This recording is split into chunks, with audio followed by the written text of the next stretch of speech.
What's up, people? This is KM.Little right here. We're gonna be watching the black community has an identity problem, niggas versus black people. So let's get to it. So this particular topic has been brought to my attention multiple times, and I wasn't going to get into it, but I think it's time we have a discussion. Now, I don't want anybody to get in their emotions. Let's just have a conversation like grown men and women. As far as the black community goes, I've had multiple people voice their opinions on us experiencing traumas within our own community and then allocating or intentionally utilizing those experiences while we're making decisions so forth in our lives. I've recently came across a video of a young woman expressing how when she was in high school, specifically high school, she rejected nerd men, black men that were perceived to be nerds, that wasn't gangster thugs, Tyrone, Ray, Pookie, all these terms we use. She emphasized how the older men that she showed interest in or gave all the attention to, they were preying upon her and other black women, and the men that they reject today are successful, and that they should give those women a chance and not hold it against them, because now that they're successful, these particular women now want to show them interest and get the same attention in return. They want the men to reciprocate the same attention. So simply get over what happened in high school.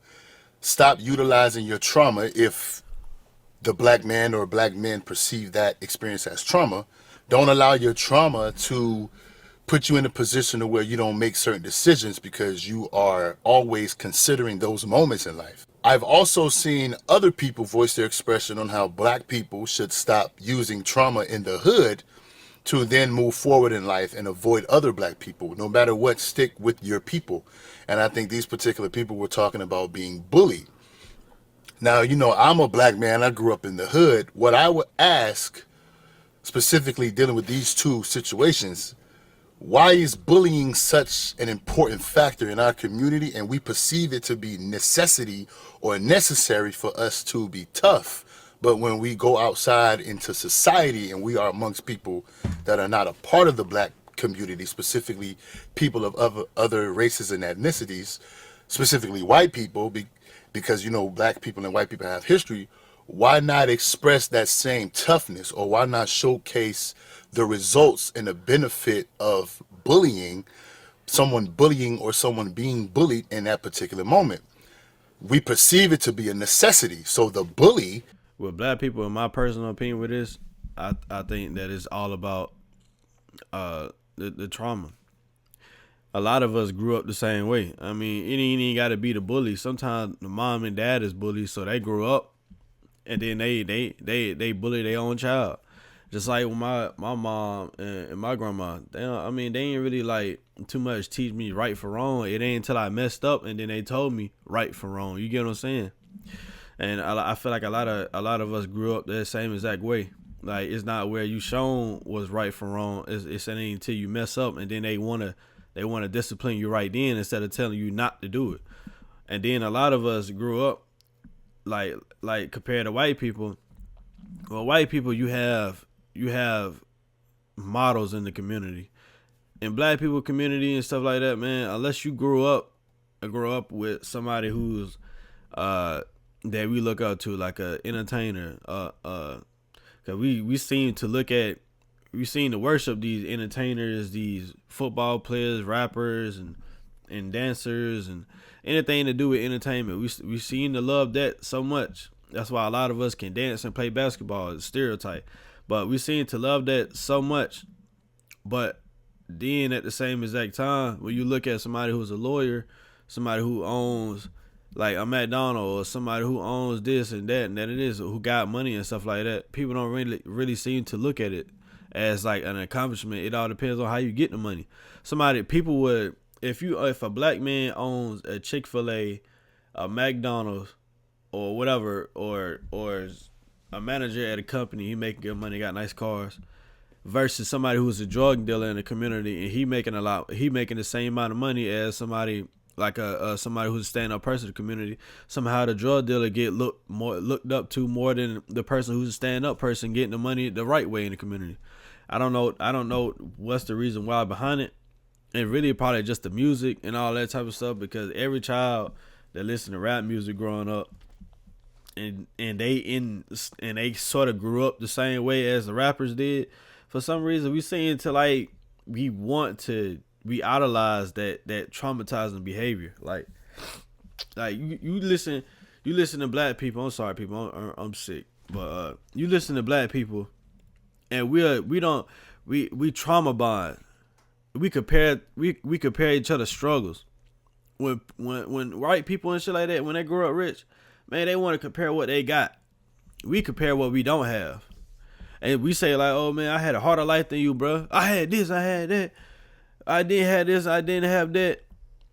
Well, my mom did this and that to you. Boy, your life wasn't harder than mine. Like, yeah, like it's crazy. Like, and then some of us don't even get no reward for doing good in school. Some of us like my people. They say like, oh, why should you get a reward when you're doing what you're supposed to be doing? Other communities, man, they get a reward for. I mean, probably like Asians. Asians probably don't get no reward, but they mom and dad probably be taking care of them so much throughout the year that they don't even need a reward for real. But like, I don't even get no reward for doing good. I ain't getting no motivation for doing good in school. Like, I ain't getting no shoes, I ain't getting no nice clothes, I ain't getting no games, I ain't getting nothing. So what's gonna motivate me to keep doing good at school? Nothing. And I was just so lucky that I wasn't so influenced by the crowd around me that I didn't grow up I didn't grow up having kids. I didn't grow up having a record. I didn't grow up want to channel my energy into wanting to be a bully and victim people. You know what I'm saying? Treat people as a victim or creating victims. So I was just a lucky child, but a lot of other black people can't really say the same. Should not have any issue with other people trying to bully them, because you are aware of what it means to bully and be bullied. Because in our minds, or based on these particular people, obviously we're not speaking for all black people, but it's a lot of people voicing this opinion. In our mind, bullying is a necessity to be tough, and the bully is some of the most tough people in our community. And the people being bullied are now experiencing how to control their emotions, how to be strong, how to be, relentless, resilient. Why is it not of benefit in society? Instead, we showcase victimhood and we cry and complain and we want somebody to come and save us. But we emphasize bullying and how you're soft. I always say, this bullying stuff is you're not tough, because when life shows up, you run and hide as a coward. So is bullying a necessity, or you're just being bullied at home, which is another topic, another subject for another day, another conversation in itself. Accountability on yourself to not go out and express what you are dealing with at home, but maybe go get some help. You can always go and ask someone for help, or we consider it snitching, but if you are being abused, I think you should inform someone that you are experiencing abuse at your home instead of going out to bully others. Why is it such a key factor? Why is it a part of our culture to bully and or be bullied? And then due to the trauma, we don't want people to make decisions based on trauma. We want them to just get over it. But based on that ideology, follow me here, why don't we get over certain things that we consider trauma? And yes, I'm going there, history with white folks, but we oftentimes express how we are still dealing with discrimination and racism and things from other races. But if it's trauma and we want our own people to get over trauma and not utilize these experiences, why don't we reciprocate, or why are we being hypocrites and using these hypothetical situations and then trying to select? I believe Chris Rock referred to it as selective outrage. This particular situation would be selective bias. So it's only if you approve. It's only if it benefits you. No, I think bullying is not a necessity, because it doesn't benefit us at life in any way, shape, or form. Some of the toughest people in the community are getting washed by life. You're completely incompetent. You're incapable. You lack accountability. You have no capabilities. you fit the stereotype. You should be called out for fitting the stereotype. That is not of benefit. And that's why we have the terminology ninjas versus black people. If you don't know what ninja mean, it's another word instead of using nigga. So a lot of people, a lot of black people, we don't want to worship ratchetness. We don't want to worship crime. We don't want to be proud of being criminals. Oftentimes we want to pursue prosperity, education. We want people to be successful. We want to build wealth. We want to have nice things. But oftentimes, like parasites, you got the people that are uninformed, that are uneducated and can't think for themselves, and they follow everybody like sheep. They're the ones that will destroy opportunities for other people that look like them, because in fact, this is why stereotypes exist. So I ask, why should a man who is perceived to be a nerd, who's educated, who wants to do something for himself, show interest in a black woman who then does not reciprocate the same interests and goes and gives the other men, the older men per se, all the attention and the play, and in return they get the clout, the validation, because they're older men, they get money, probably he buy you something to eat, he let you ride around in his car, you feeling on top of the world. But when the older guy is done using you and in a form of abusing you, you come back and you say to the man who showed interest, but now you see how successful he is because he was destined to do that, why does he have to forget what he went through with you? Or why should he not use that experience to allow him to judge each situation when it comes to other women in his life? Why does it have to be what you want? So in the moment you rejected him, it was... I know there's one thing about women too, though. There's two different things that I want to talk about. First thing is women who date these grown men when they older. I mean, when they're younger, like 14. I remember this girl, she was 14 dating an 18-year-old and stuff, right? And when they get older, when they get about 20, 21, they already having a kid. When these girls be dating the old dudes when they like 16, you 16 dating somebody who 24, 25 and stuff like that. Like, and then they'll shame them once they break up with them because the dude end up probably cheating on them or something like that. Or the dude got a baby mama. I mean, one girl had a baby, like she was dating this dude 25 and she was like 16 and he had a baby mama. Other thing is, like, and then when they get older, they'll be like 21 dating somebody who's 35 and then they shaming the dude who's 35. Like you just want a young girl and take advantage of her and all that type of stuff. It's like, girl, like you've been having these patterns like this since you was a child. And then your mom know that you be dating these old dudes. Your mom don't stop it. She don't care. She don't care her daughter get abused. She don't care because she probably been doing the same thing when she was a child. Like all of this stuff just continue. It's like a continuous cycle over and over. And then when she get older, when she's like 35, she gonna be like, I don't want my daughter. Like, nah, she gonna be like 21 because she done dated somebody who's 38, or she was 16 dating somebody who was 25. She gonna be like, oh, I didn't want my daughter to do this. And then when her daughter gets 16 and then she's dating somebody who's 25 or 24 or something like that, she gonna let them do it. It's gonna be a continuous cycle, or she gonna be fighting her daughter, trying to get her to stop doing it, but her daughter still gonna do it. It's like certain stuff you gotta instill in people when they're a child, but people don't be trying to break the cycle, and now people just continually do certain things. But the other thing is with black women, I think I probably said it, but I don't know if I said it or not. Some women, they be a baby mama. They'll be in their late 20s. They'll be saying that, like, man, I be going through all these dudes and they not taking me serious. Or I be going through all these dudes and she don't recognize she the problem. She be going through all these dudes just giving it up. And she don't care about, all right, this dude done put hands on me. This dude done R-wording me. This dude done called me out my name. And then when she keep going through all these experiences, she'll look towards the good dude and then she'll be like, oh, I want you. But don't realize that all the experiences she done had going from dude to dude to dude to dude to dude done messed her up. She can't trust nobody. She don't. If I reach out to touch her face, she'll jump.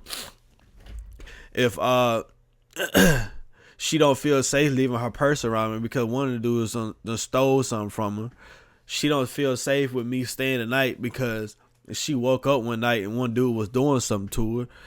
Uh, like, like all this trauma being built up, and then when you meet the guy that you really want, and you like, dang, like I really like this guy, but like just something telling me that I don't know if I'm ready for it. It's like you can't be ready for it. You done went through all this trauma. How can you be ready for somebody to come inside your life and you got all this trauma? It don't make no sense. But some women don't see it like that. They just see it as I'm just having fun. I'm just doing this. I'm just doing that. If you're having fun, you're not having these experiences.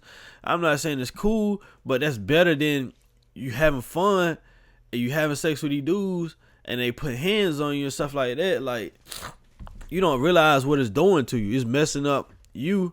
When you get to a good relationship, you're going to ruin it. It happens every single time. And then you turn out to be just like your mama. And I know it might be a girl watching this or something like that. And y'all might be like, oh, dudes do this. I don't date dudes. I don't talk to dudes in a sexual way or romantic way, intimate way, none of that type of stuff. I don't date dudes. I don't know what dudes like. I can only talk about what I done been through, what I done seen, what I done heard, what I done grew up seeing. I can only talk about what I seen. I can't talk about what a dude do, anything like that. You want it. Now you're not with those men who showed you all that attention, accountability. Now you want the man who you rejected to now just completely disregard what he went through with you and now give you an opportunity to come into his circle, come into his life. And you may not even cooperate with how he operates, but you're so focused on, once again, what you want. So it's all about you, self-centered. You don't have any accountability whatsoever. Why should this man, any man, but specifically the black? Oh yeah, my point was, once you already done seen this dude from high school, middle school, elementary school, who grew up to be somebody, why should he give you a chance when you turn him down? You didn't want it then, but now you want him now. It don't make no sense.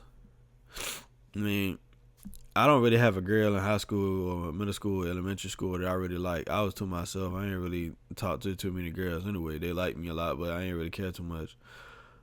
But it's the opposite for a girl. A girl always got a crush. So when he get up, just imagine all the dudes that was stars in schools and stuff like that. Just imagine, look at where they at now.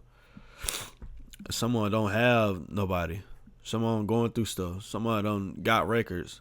They don't went to jail, been in prison, or whatever type stuff like that. And those are the crushes that girls wanted. But the average guys that didn't get no attention and stuff like that, or the average guys, they'll be with an average girl. And the ones that he really wanted didn't show him any attention. Now he's somebody. Now you want him. It's like, why should he give you a chance?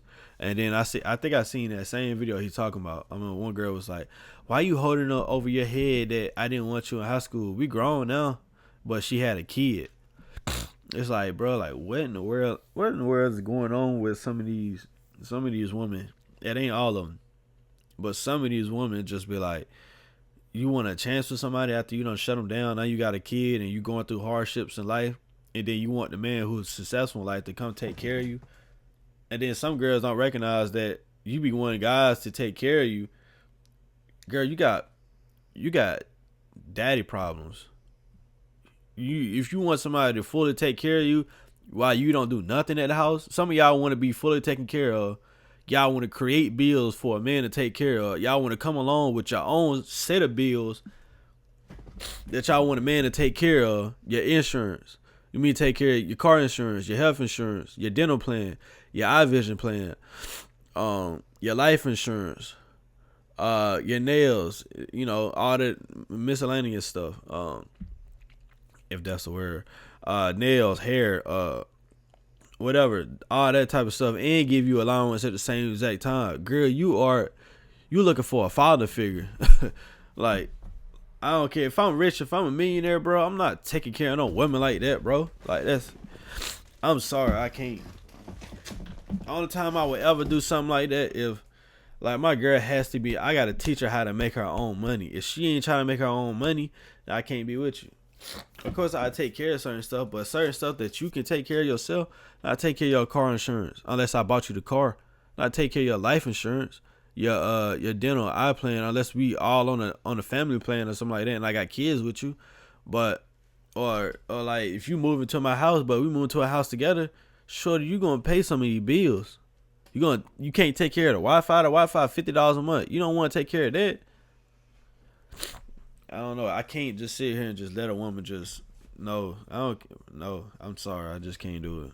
And push that all aside and disregard what he experienced when in fact it may be the best decision he could make to not have any involvement with you whatsoever. You made your bed, you have to go lay in it. It doesn't matter, you're a woman. These men weren't preying on you. You made a decision, accountability. You're lacking accountability. And also to the bullying fact, what is the benefit of bullying? What's the point? Because, I mean, where I come from, bullies get bullied, but either way it go, it was no benefit. So the guy that stood up to the bully, he didn't get a reward as far as life goes. He still had to go out there and deal with other people, and he had to deal with his own problems. And the bully, either they kept bullying, they got mad, emotional intelligence was at an all-time low. They possibly continued to bully. Whatever reason they had for doing this, you can only ask them, and if they so happen to tell the truth, maybe you will get an understanding. But we also know how people in general can be when it comes to expressing the truth, because it's uncomfortable. It's the greatest weapon in mankind. But what's the point? Is there a black community? Can we actually have a community? We have to have certain conversations. Yes, I'm not saying let's disregard history and people expressing hatred and racism and bigotry because it may be some form of insecurity and some form of jealousy. Most people don't want to see you doing better than them. This goes for people of other races. That's why it's called prejudice. Most people will rather see their own people, even though we're all people, most people would rather see their own people benefit from some type of opportunity and build some type of success to possibly represent their community and or help other people within their community. That's natural. Why don't we do that? Why is it not emphasized in our community? Why do we always downplay someone who's successful? Why do we downplay nerds, the valedictorians, the men that want to be, men and women that want to be CEOs? Because I don't, in my opinion, bro, I don't think the black people gonna ever have a community. You have to get, I know some people might not agree with me. You have to get rid of gangs. You gotta lock these people up who's doing crimes. You gotta you gotta get therapy for the moms and dads out there, and the grandmas. They probably ain't gonna change, but they gotta have therapy. Children gotta have therapy. You gotta lock up these child predators. You gotta lock up like the criminals in general. Like, I mean, but like petty crimes, but like you gotta, and then you gotta have community leaders. You gotta have people who can teach people how to be, be good in the community, and have people where they can look up to people and give people a sense of like, I have something to look forward to. Cause a lot of like some black men that growing up, like, man, I know I probably ain't gonna make it to 18. Probably gonna get shot and killed. Just like my cousin, just like my brother, just like my dad died. Whoever, man. Like, you gotta give people like a sense of like, I want to live. There's a life ahead of me, past 18. And moms and dads had to stop kicking their child out at 18 and stop trying to make them pay rent. And start trying to make them pay rent at 18. Like, it's ridiculous. But if y'all like this video right here, man, make sure y'all like, comment, subscribe, and I'm out. What's good, people? This is KM.Little right here. Thank you for watching this video. In this clip right here, I am showing you my different YouTube channels. They are in the link in the description. If you like this video, I'm pretty sure you will love my other channels. Also, thank you. Like, comment, subscribe, and we out.